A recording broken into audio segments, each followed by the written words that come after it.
our esteemed conversationalists, distinguished guests, advocates, and champions of 30% Club Malaysia.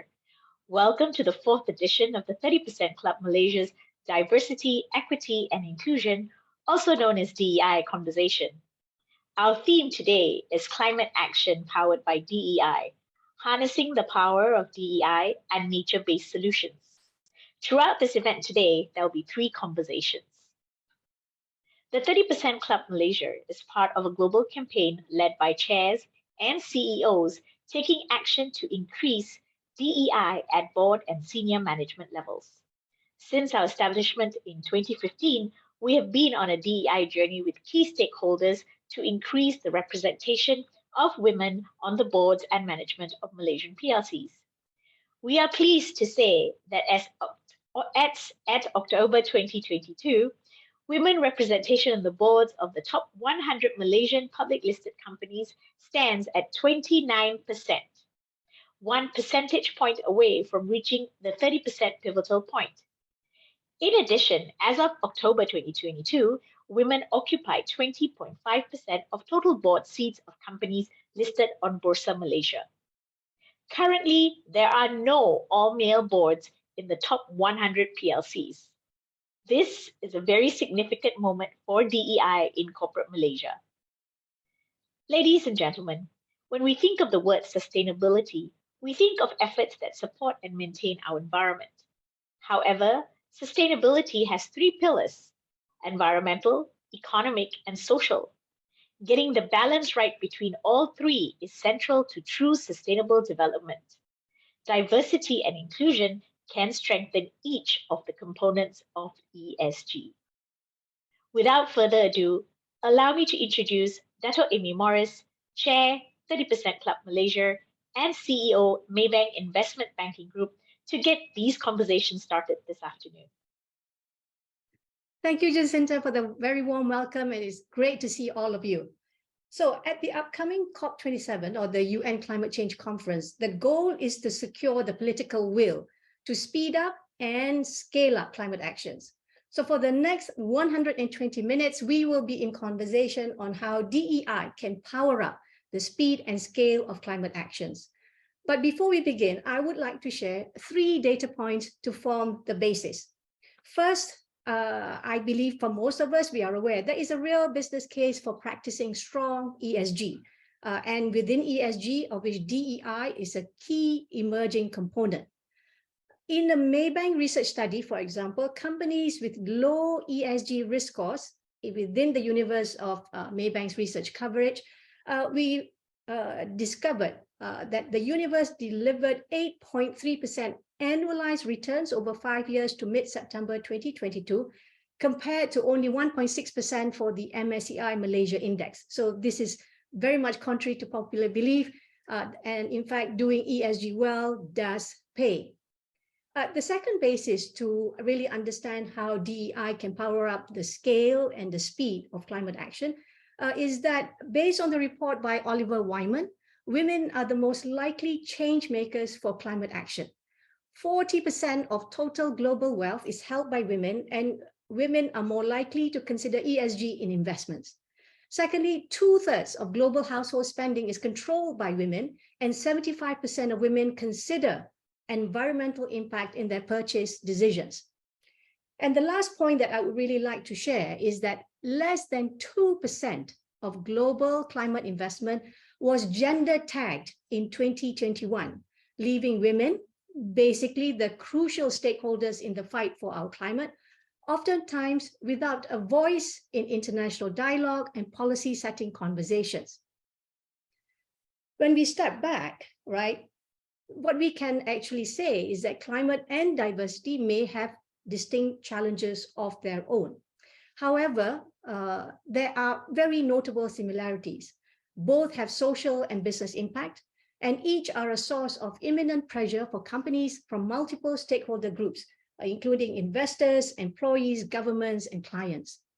So for us at 30% Club Malaysia, as Jacinta mentioned, yes, we are extremely happy, and we are celebrating the 29% of women on board across the top 100 PLCs, just 9 seats away to achieve that 30% mark. but also what we really want to emphasize is that the real work starts now, because what we aim to do is to ensure that 30% representation exists at every PLC. And that is our first step to parity. Ultimately, it is about having the right seat at the right conversation to speed up and scale up change. Okay, so for our very first conversation today, it gives me great pleasure to introduce Rupal Kantaria, partner at Oliver Wyman and steering committee member of the 30% Club in the UK. And Rupal is zooming in with us today all the way from London. So Rupal, welcome. Okay, Thank you. My first question. COP26 was generally perceived as a relative success, largely because of the inclusivity element.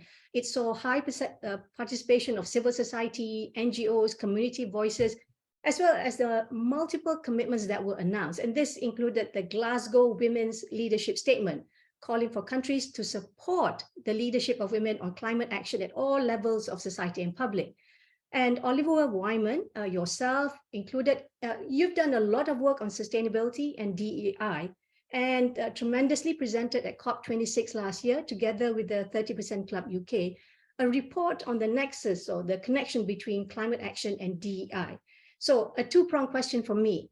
What is this nexus between climate action and DEI? And how likely is it that the climate action powered by DEI will be pushed further as an agenda at COP27?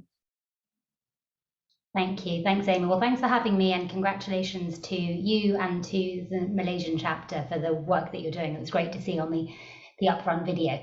So your first question around the nexus, that's exactly what we sought to answer with this paper. And so we went out and collected all of the research that already existed on climate and diversity, and mainly it was around gender diversity.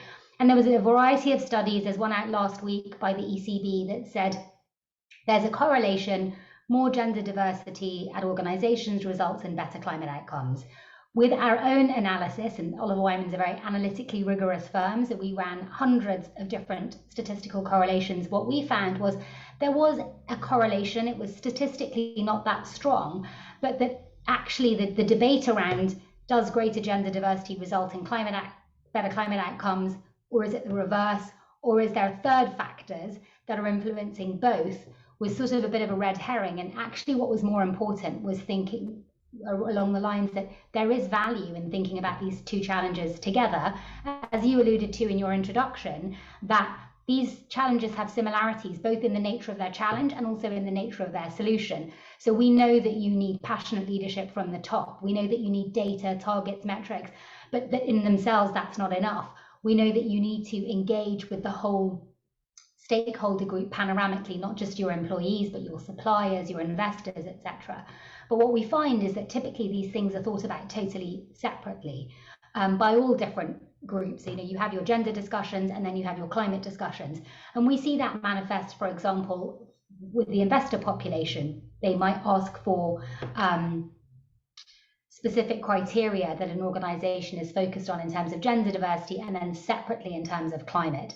So ultimately our report said two things. One was there's value in thinking about these two things together, and we can talk more about that later. And secondly, let's start thinking about women in this empowered role, again, as you alluded to in your introduction, as change makers. Maybe I'll quickly get to your second question around to what extent do we think that we'll see progress at COP27. I think it's worth taking a step back and seeing, when we think about progress at COP26 versus 27, although we were in the middle of COVID at COP26, which I remember very well, the world is very different now as we go into COP27. We're facing an energy crisis, very strong geopolitical tensions on multiple different dimensions, the Ukraine-Russia war.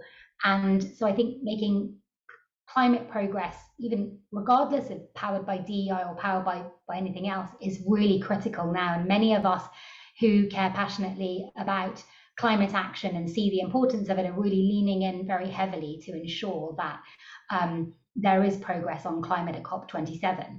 In terms of powered by DEI, I think it's been great to see that, again, the COP president has kept a gender-specific day. I think many of us would comment that it's important that genders weaved throughout the discussions, and it's not just, well, we'll talk about that on Gender Day, because as you say, women need to be part of every conversation.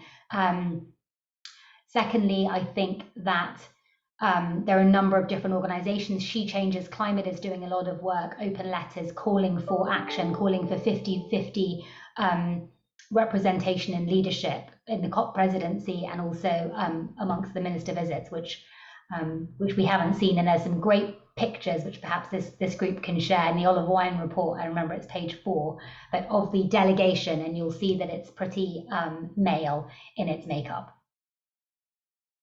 Yes, I do recall those pictures. So, Rupal, kind of going a bit, taking a bit one more step forward, right? In your Oliver Wyman 30% Club report, and I really do want to quote this because it's crafted so succinctly, right?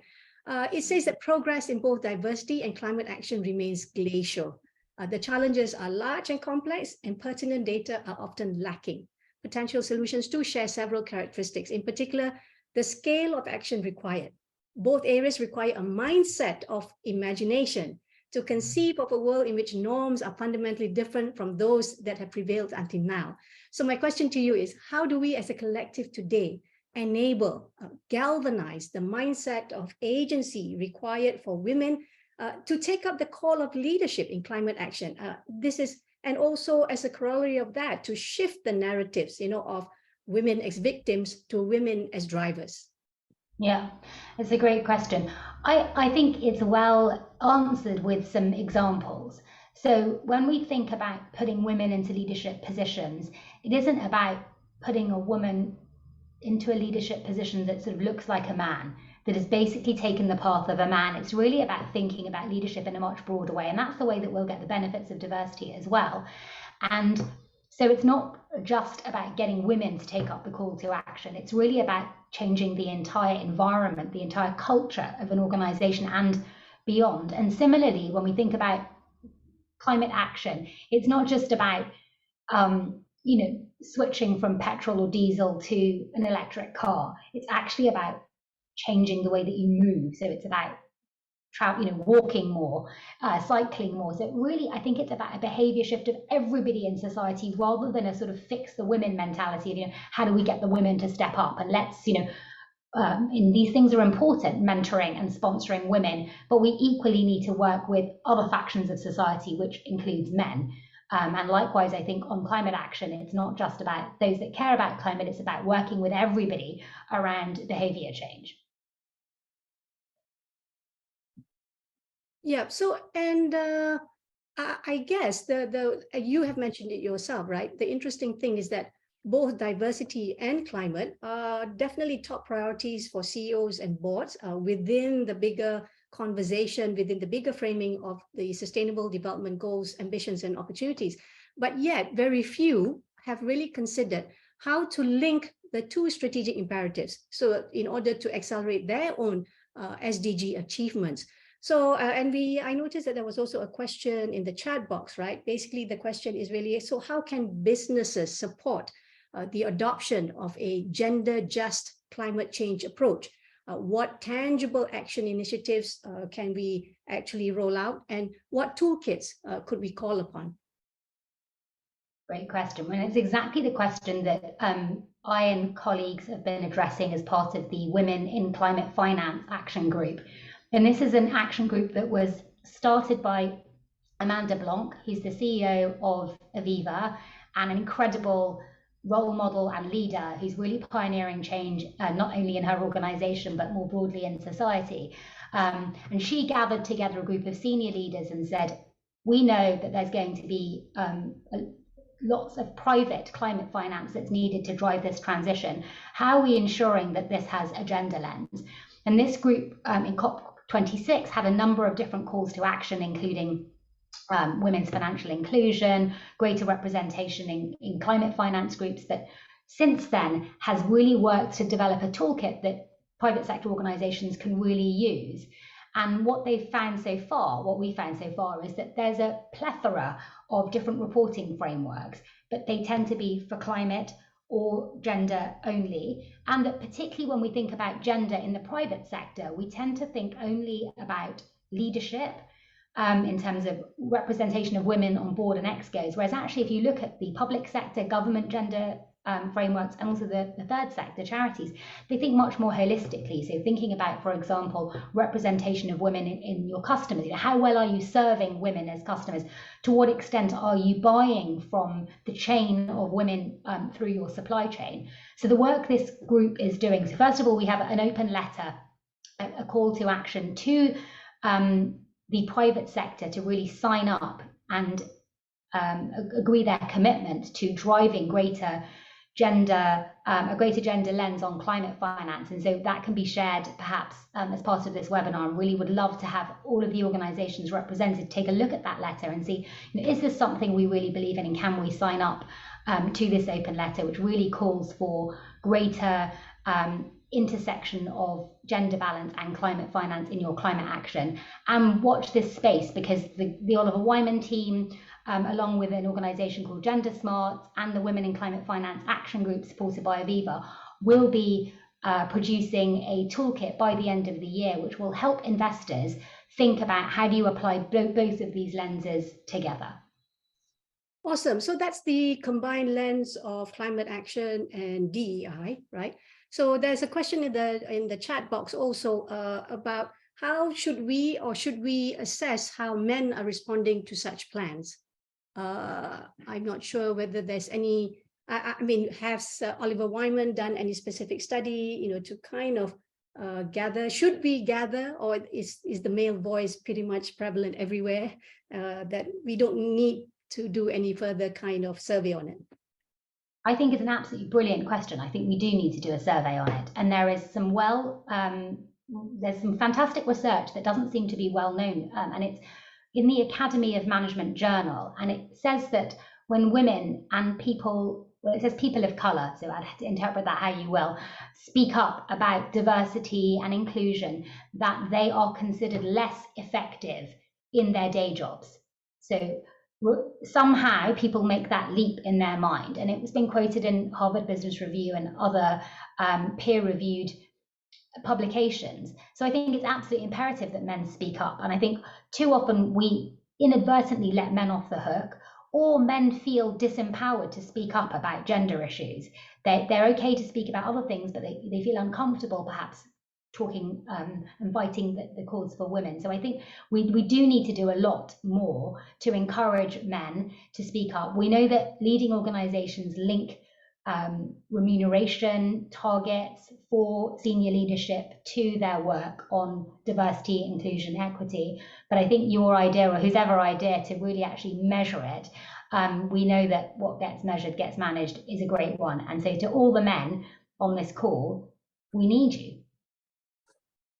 Yes, I think that has always been the message as well, that, even within the 30% club activities, that we do try to make sure that we encourage, because male participation is equally as important, and sometimes more important, so to speak. The one question, I guess, in terms of comparing the 30% club, right, for the Malaysian chapter, I guess we have had a lot of support in terms of the regulatory requirements and a kind of policy-driven positive encouragement. I know that this contrasts, say, in the US, where it's very much a bottom-up. It's also always driven by consensus. And I know that the UK has made tremendous strides. I think the number for the UK is about 40% of women in board seats. Is there any particular kind of experience or broad learnings that you have kind of seen from 30% Club UK that you think should be particularly applicable to the ASEAN or Asian context, since we are kind of, coming up the curve? Yeah. Yes. So I think this number of 30%, really seeing it as beyond 30%, because what we've seen in the UK is we got to 30%, but then we've sort of seen a bit of a plateau, around that sense, and we haven't just naturally then shifted up to parity, which is clearly the target and objective.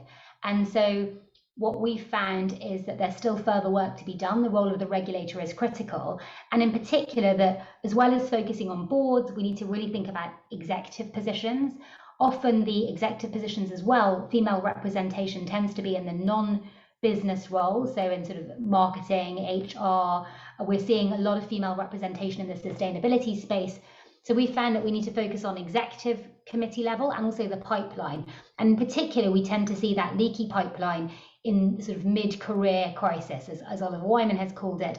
And that's particularly where we need to really put some support around women, where often they're going off to have children, and taking that step up to sort of senior manager role. That's where we need to put in additional layers of support. So I think that's the learning. I think the distinction between, I'll just rattle through a others and you can pick up on the ones that are relevant if we have time. The distinction between mentorship and sponsorship.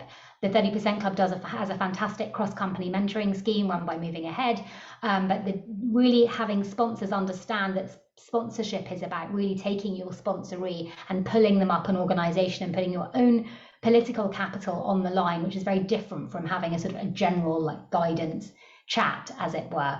And then the final thing I'd say is what we found, and in the UK, is that when we talked about women, we tended to see progress of a specific type of woman, and we really wanted to make sure that it was all women that were progressing. And so when we just, for example, those from higher socioeconomic backgrounds, or those from a specific subsector of race or a specific subsector of sexuality, and what we've been really focused on in the last few years is restating that the 30% Club is not just for a specific type of woman, it is for all women. And I think that might be something of interest to the Malaysian chapter as well. Yes, okay, great. We take note of those comments. I guess when we talk about climate, in particular climate action, stepping up on climate leadership, it's very science-based. And one of the things that the 30% Club in Malaysia is really trying to also focus on is women in tech and women in science, right? I think it's a global phenomenon that the science and engineering subjects seem to, there has been an increase in participation amongst girls and women, but nevertheless, still leaves a lot of upside as yet. So what has that experience in the UK been like? And where could we actually also try to fill that gap? So the experience is similar. I mean, we see more graduates in some science subjects that are female than are men. So I think, yes, there's focus on the education space, but actually there has been a huge amount of progress made there. We're still finding what I mentioned earlier, that women are dropping out earlier on. I think there's a cultural aspect of some industries. My background is financial services, and certainly that's come out loud and clear that women often find particular parts of financial services have a culture that they find off-putting.